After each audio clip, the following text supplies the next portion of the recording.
Welcome to our channel. Today we how to verify Node Exporter metrics with Prometheus on Linux, beginner guide step by step clearly. First, ensure you have Prometheus and Node Exporter installed on your Linux system. Open your terminal to display the command line. Check if Node Exporter is running by executing system+status node_exporter. If it's not running, start it with system+start node_exporter. Now, check if Node Exporter is exposing metrics. Open your web browser and enter http://localhost 9100/metrics. You should see a list of metrics. If you don't, ensure Node Exporter is correctly set up. Next, open another terminal window to access your Prometheus configuration. Navigate to the directory where Prometheus is installed. Open the prometheus.yml configuration file in a text editor. Add a new job under the scrape_config section for Node Exporter metrics. Set the job name to Node. Specify the target as localhost 9100. Save and close the prometheus.yml file. Restart Prometheus to apply the configuration changes with system+restart Prometheus.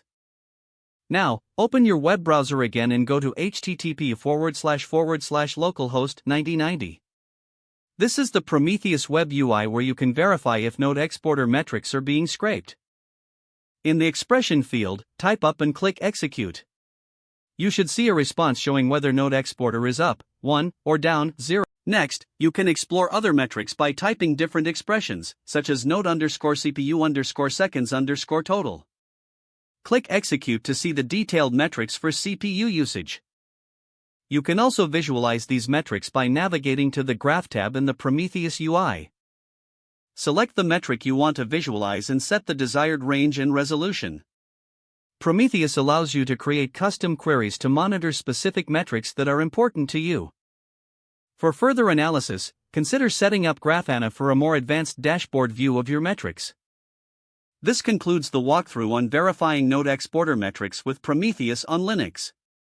You are now equipped to monitor system performance metrics effectively. If the page does not load, refresh the browser or try again in a private or incognito window. Make sure you are using the correct email address, then retype it carefully to avoid small typos. Don't forget to like this video and subscribe to our channel for more step-by-step tech guides.